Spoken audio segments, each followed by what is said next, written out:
Recently we've shown you the Polestar 2, the electric vehicle that is competing with the Tesla Model 3. This today is the Polestar 1. Here, this is a plug-in hybrid vehicle, so to speak, a super sports car if you take price and performance, 1000 Newton meters of torque, 155,000 euros, limited to 1,500 pieces worldwide, and only a couple of these here are in Germany. That's why we are taking it on here today in exterior, interior, and the performance driving experience.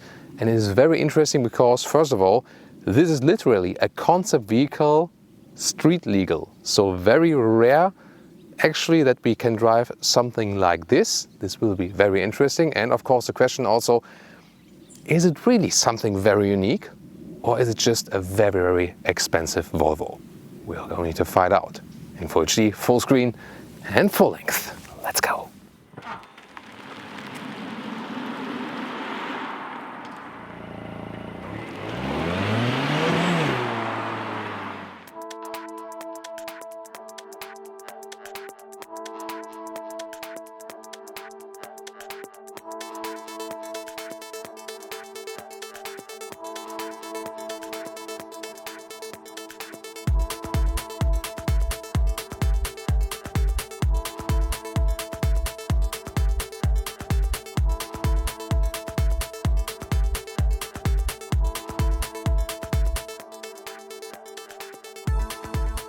Here in the front we can see the typical new Polestar grille with this dot structure, but pretty strong. Looks a little bit Tektronel-like, I don't know, with the Polestar logo then. Beautiful color here also for today. So definitely a very Scandinavian stylish design look. Then the Thor's Hammer LED daytime running light together with full LED unit right here. It does remind us of Volvos. Also the Polestar 2 and Polestar 1, they share some design similarities, but yeah, cool first impression definitely. The length is at 4 meters 58, 15 foot 1 or 181 inches, 18 centimeters or 7 inches shorter than the Volvo S60 midsize. So just as a comparison, so it's not a very long vehicle. The door handles here, they fold out, and then the mirrors here, very beautiful, almost frameless, really cool. The Polestar 2 has that as well. 21-inch wheels, really massive, what a styling, and also you see the valve caps, for example. And then this very stretched roofline, really cool, very strong shoulders, almost has some kind of small Bentley Continental style, or what do you think? Definitely a beautiful piece here in the side profile. Suspension, by the way, they have electronically controlled dampers, but I can always say with these big wheels, is that enough to make it still comfortable? We'll find out. Here, then the door handles fold in, then they look a little bit more aligned. And also from the rear, a design object here, beautiful signature, and everything looks really aligned. There's a small wing lip that folds up when you drive faster than 100 kilometers or 60 miles an hour. And in the lower part, sporty style, and then job for the Autogefühl fake exhaust release, the rear exhaust on the inside, and then this squircle form on the outside. Yeah, this is then pure fake. Oh, and for these cars, the 3/4 rear perspective is always the chocolate side. Really nice. By the way, the pure electric speed is 160 kilometers an hour or 100 miles per hour. And the pure overall speed, 250 kilometers an hour or 155 miles per hour. Yes, the new Volvo 180 kilometer limit does not count for the Polestar vehicles, although they are supposed to be their sustainable brand. And by the way, one electric motor per wheel, and that means torque vectoring, active torque vectoring is possible, so that, for example, the outside corner wheel is spinning a little bit faster, or gets more torque and then re-pushes you in the corner. Oh, look at that under the hood, how it's opened. Really fancy here, right? All the way. So, 2-liter 4-cylinder combustion engine, 309 horsepower plus 68 horsepower from an ISG integrated starter generator in the front, and 2 more electric motors in the rear, 232 horsepower, and overall that accounts for 609 horsepower and 1000 Newton meters of torque. 4.2 seconds is the acceleration figure to 100 kilometers or 62 miles an hour. Pretty impressive. And you can charge this thing with 11 kilowatt AC or 50 kilowatt DC. That is possible. The battery size 34 kilowatt hours. So that's pretty massive for a plug-in hybrid vehicle, and the highest range of a PHEV on the market, more than 100 kilometers or more than 60 miles.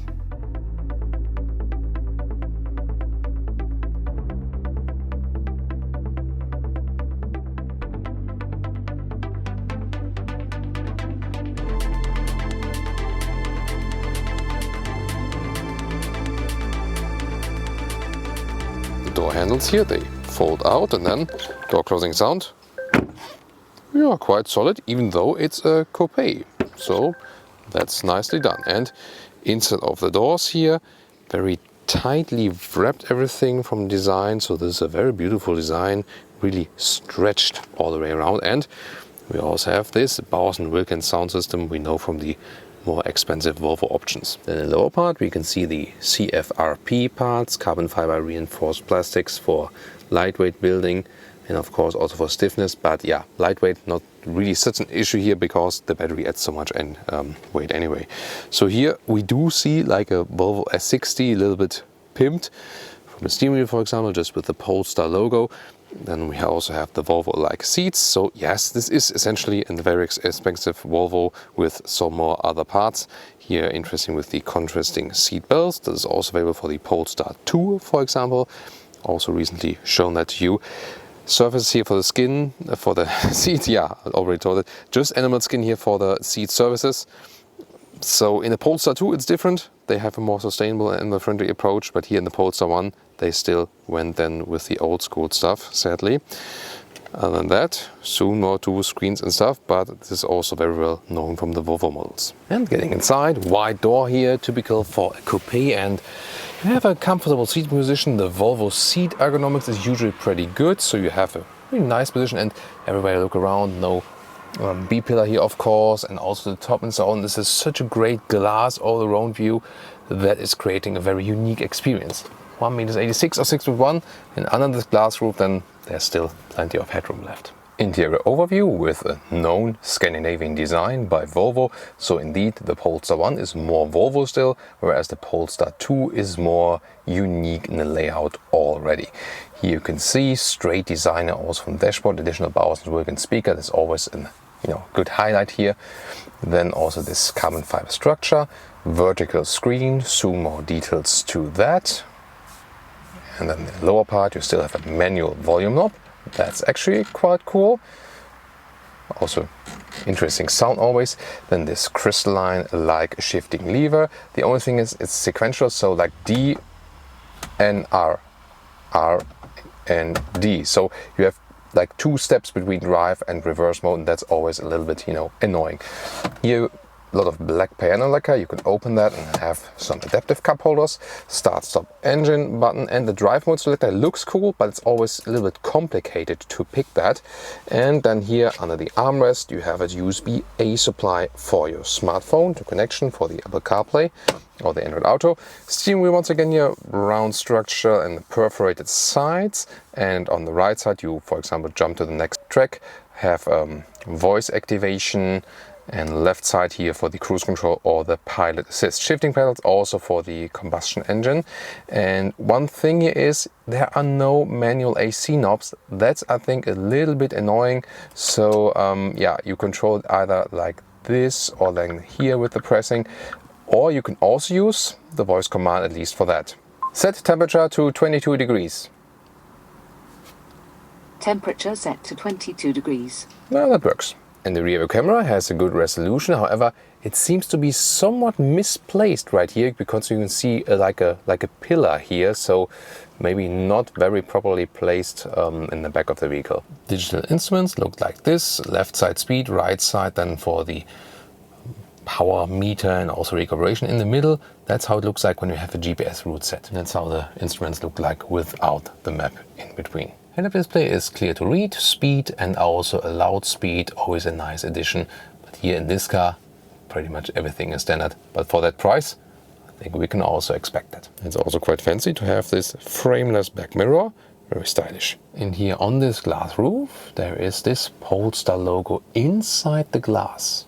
It's actually here being mirrored from below.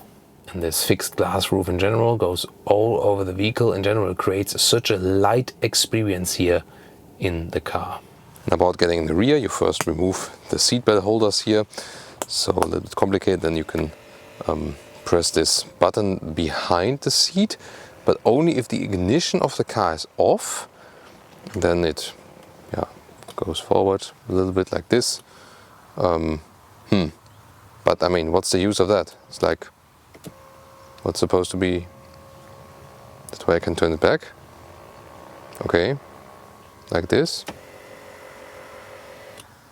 And then, I mean, why? Huh? So I don't really get it, what the seat is doing. I mean, usually it should drive forward and... Have you seen that? So now I have to go to the lower part of the seat, put it forward. This can take some time. And then, yeah, you see also seatbelt wise, it's a little bit complicated to do so.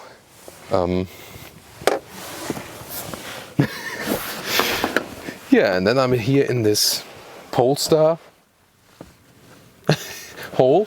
Yeah, hardly able to sit here. And I put the co-driver seat to a position where I could, but yeah, it's not really, it's like in a Porsche 911, it's not really possible to sit here. There's ISOFIX here, however, and also top tether, top part, which is like beautifully done here. Yeah, but it's more like emergency seat or maybe for a child seat. So we open the trunk here with the key. And you can see there's not much to see, at least trunk-wise. More there, zoom more than that. So you see here, the cabin trolley fits in perfectly, but that's about it, about 140 liters. Here the width is actually a little bit more than a meter, but then of course the height, yeah, just barely 40 centimeters, and the poorest in length, here just 40 centimeters about in length. But even more interesting, yeah, it would also fit here in the vertical way, that it works. But then look at that, this is like really concept car showcase like here for the different electric components. Yeah, very interesting, fancy to see.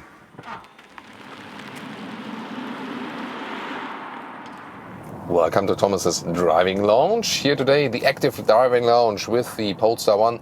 And we switch to that power mode directly, where the combustion engine and the electric motors, all of them, deliver us now the 1000 Newton meters of torque. And we do a flying start from 30 kilometers an hour, and guys, wait for that. Let's go.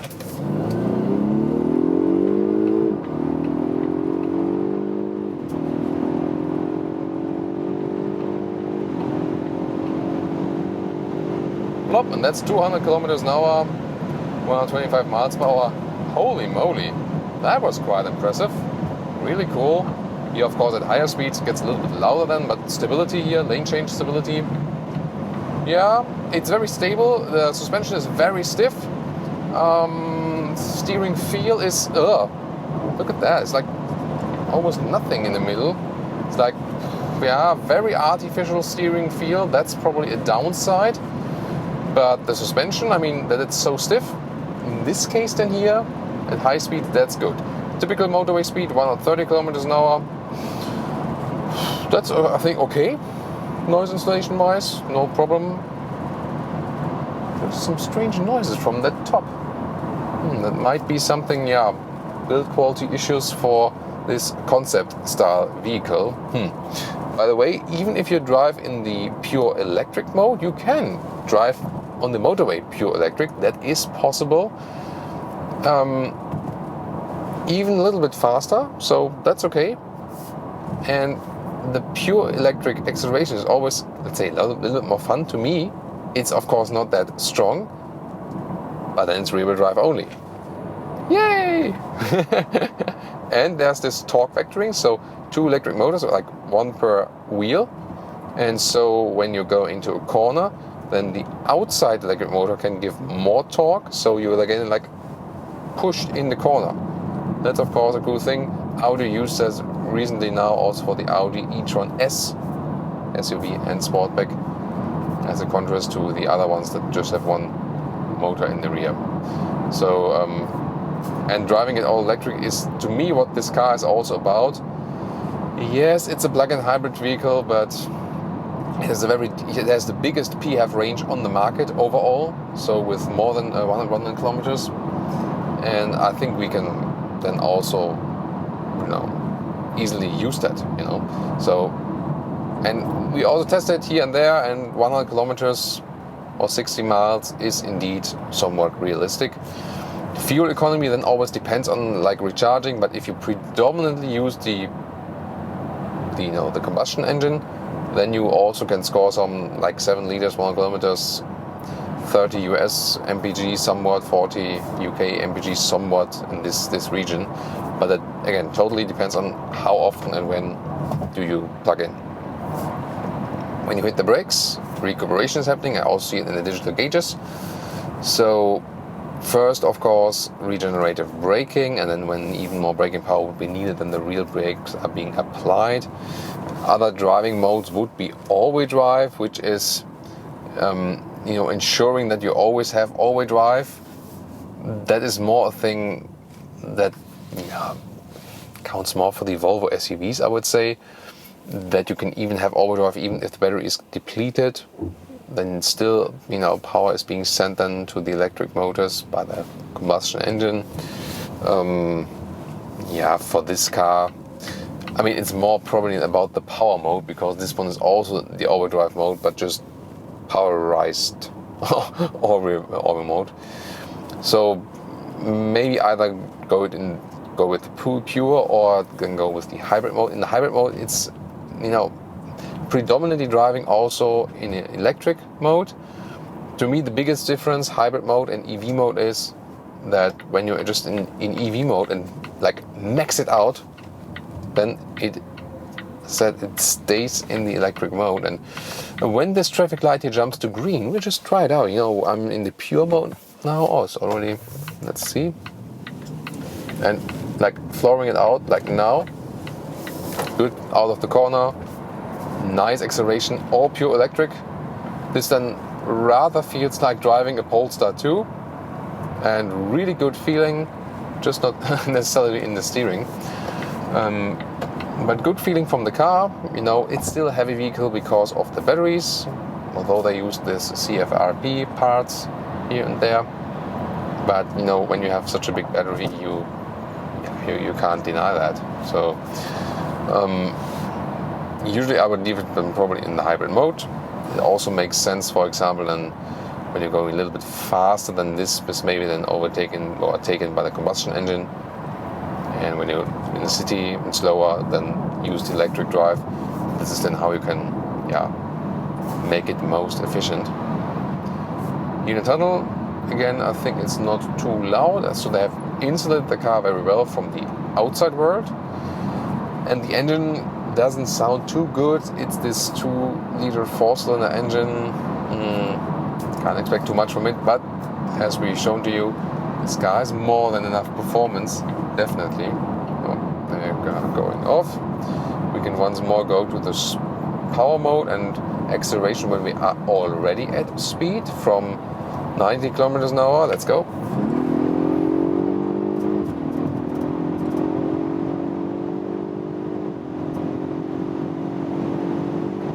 That's once again 200, and now here fast in the corner. It doesn't give me the safest feeling, to be honest. So the suspension is stiff, but sometimes at some waves it shakes up anyway. So I can't say that driving dynamics wise this is a good car. So to the left again, whoa. See here the steering also, So a lot of the things that driving dynamics wise is, let's say, a little bit doubtful. So once again you feel that this is more like a concept stage of a vehicle. It has like a lot of impressiveness and a lot of power, but recently driven the Polestar 2, you definitely feel that this is their vehicle, So they built all of this stuff here just to get a little bit more ready for the Polestar 2, and the Polestar 2 is like so much more a better vehicle, like in any respect, but even more so it is interesting to drive it here now due to the availability, and that this car is so limited in the numbers. It's was the case that we first drove the Polestar 2 and then the Polestar 1. Yeah, but that's how it is sometimes. Nevertheless, a very interesting and emotional vehicle here. And now also to some city driving here with the Polestar 1. And what you realize is, once again, that the suspension is quite stiff. But of course also about the wheels, with the 21-inch wheels that make the ride really, really stiff when you have some bumps in the road, definitely. And reactions from people all around, you know, I have a good comparison because I'm driving so many different vehicles, and I also check out the reactions. And I mean, usually when you buy a 150,000 euro car, you would like to see some reactions, and this car does get reactions, yes, definitely. However, I think not the typical reactions for cars that are so rare, you know. So hardly anyone knows that this car is so extremely rare. Just a couple of pieces here in Germany. Yeah, and I think that's definitely, you know, because it looks a little bit Volvo-ish, definitely. And maybe because some don't know the Polestar brand that much yet, and of course it's not like the most extravagant building form from the exterior. And of course it's always about the color, you know, when you rather have a subtle color, then not so many people are watching, you know. Well, and also here again the steering is pretty light. I feel it has a little bit better setup than in the Volvo siblings, but in general they do have a problem that they do not add too much feel to the steering wheel. So it's easy to control, to move around, but you don't feel the exact connection steering wheel, driver and road. Not too bad, just, you know, just a little notch I think is missing here, as I said in the Polestar 1, already better than, for example, when I think like a Volvo X60. And even more here when we're driving in city, I feel, I said initially, this is literally a driving concept vehicle. So, you know, like you took it from the motor show, stole it from the motor show, and then just start driving one of these hand-built pieces. And when we're over these bumps and so on, you do feel that really everything is rattling and squeaking, like from the panoramic roof, like from some of the dashboard. Yeah, this of course should not happen for a car at that price. But probably, you know, it's just due to that this was more like a concept project, and they did never really plan on selling this on a wide scale. But still, I mean, when you sell 1,500 cars for a price of 155,000 euros, it should not rattle and it shouldn't squeak. You know, when you build a Halo car, it should be the Halo car, the great one, and not have this one. Yeah. But of course, there are also very cool and interesting things. I mean, the seat form is actually quite comfortable. And, you know, just when standing still here at the traffic light, I mean, it's amazing how you can look around to the sides, right, left, the nice mirrors there, almost frameless. The top part with the, you know, with the fixed panoramic roof to the rear. This car then indeed, once again, feels like a concept vehicle you took out for a drive, and you feel a little bit fascinated, like, am I really driving this? Am I allowed to drive this? This has a real number plate, so this can be moved in public traffic. You know, because when you have so much light in the interior, it's hardly. I mean, yeah, the Teslas would be, you know, the other examples for that, where that is possible. Especially in here with the coupe form, this is something else, and, you know, no B-pillar problem and so on. This is again really, really cool. So usually I'm then here in the normal hybrid driving mode. And that means when I'm at lower speeds, still it's predominantly the electric one. And I can see that also in the digital gauges. We talked about it, for example, in the Volvo XC40 plug-in hybrid review. It's a little bit hard to see because in the instruments there's like a looks like a raindrop, but it's supposed to be a fuel drop. And when it's empty, then you're just EV driving. And when the drop is like full whited out, then the combustion engine is on. It's like, okay, whoa, did you hear that? Or feel that? It's like always, holy crap. Going almost, whoa, gosh, whoa. this is almost like driving a Formula 1 car, bumpy wise. I think I never drove with a car like on, you know, over this part where I was like, is this staying in one piece? Wow, that happened. Yeah, let's return to talk about the combustion engine there. So I'm staying like in this electric span, showing me in the instruments, and as soon as I, you know, go over a certain threshold, then it's like, oh, this is like a very wrongly built wooden roller coaster. So that's yeah. So when I exceed this threshold, then the combustion engine hops on, and I can just stress again that driving it all electric is so much fun. You have the instant torque, then they also have that torque vectoring from the 2 electric motors in the rear. That's really so cool. And then you might face, like, it also counts for other plug-in hybrid vehicles, also for the other PHEVs at Volvo, you might face an electric-only zone at some point in some city, and you can here click on battery level sustained for later use. So now the battery level is being sustained as it is. So sometimes this ISG is integrated starter generator in the front axle that gives more power, but also can, you know, regenerate energy while driving. And you can also change to the charge, and this then indicates that the combustion engine is being used, or this ISG then, to charge the battery again, which is very inefficient and not useful at all energy-wise. However, again, it might be needed when you're thinking, oh, you know, like what London is planning, then you maybe at some point can only drive electric in the city, and then you're like in the countryside, it's like, oh, I better recharge now because I don't have time to plug it in before or so, you know. Here that the combustion engine is on, and it's so strange here, you know, also when we're driving the Polestar 2, it's, you know, it feels so right when this car is being driven all electric, you know what I mean? So drive mode, let's switch to power, then also combustion engine is on, and as we shown you earlier, once again, smaller acceleration, 52, let's see, Plop, that's already 90, wow. This is really, this is really so amazing with this car. Yeah, that's like almost supercar-like acceleration, you know, like a bam. This is really, really cool. And I really love to drive this car on the pure electric mode. And the special thing is really, it stays when I go into this pure electric mode. I'm on an electric rear wheel based drive. So it will also stay in the electric drive no matter what. So some plug-in hybrid vehicles, even in the pure EV modes, oh, this will be coast intensely when you're crossing a through line. Not that, I mean, I have never done that ever. Yeah, about that. So when you are driving in the pure EV mode, in this case here, one of the very rare cases where it definitely stays in this pure EV mode.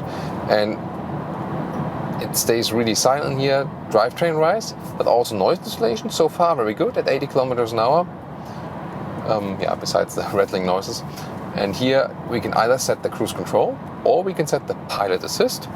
And the pilot assist is also then steering with us. The only thing is that, here at the moment doesn't seem to like the construction side. This is always a good test because some of these systems, they cope with that and some don't. Obviously in this case it doesn't, because usually it would first tell me, okay, like now I'm ready to do this, you know, and obviously at the moment not. So how does it feel then here really to drive it? It feels somewhat exclusive, yes, because of this concept car factor and because it's so light. And I mean, this would to me be maybe like one reason to buy the vehicle, because you feel so concept style special in this vehicle with this round panoramic view. Of course, meanwhile we have some alternatives where you also have that at a cheaper rate. Polestar 2 to some extent, not the extreme because there's a B pillar in the Polestar 2, and of course Tesla Model 3 with a big panoramic roof in the top. Earlier there was more sunshine, by the way, and I felt that the glass layer it didn't get too hot actually. So sometimes it can be a big problem. Of course, also it depends on like how hot. Do you hear that on camera? It's like so weird. It's like squeaking and rattling all over the place. It's really a pity. Really a pity. So now, rest of the motorway, there will also be the blind spot monitor. At the moment, now it's also activating the pilot assist finally. Blind spot monitor will be integrated in the side mirrors as well. Here now, setting speed and 1 km an hour, and pilot assist is usually quite reliable. Of course, never trust 100% on these systems.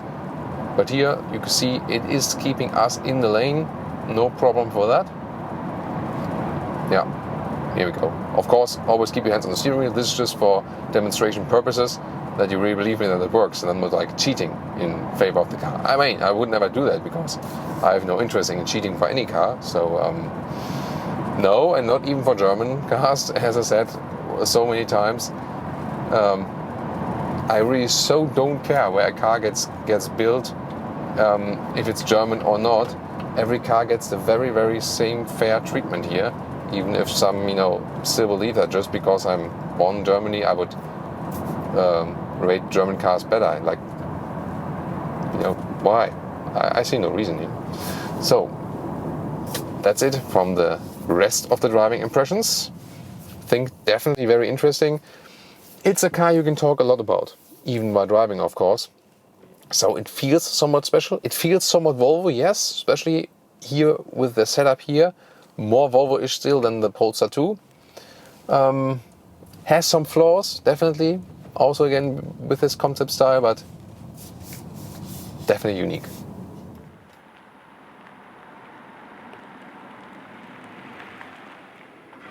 And now to the conclusion for today with the Polestar 1.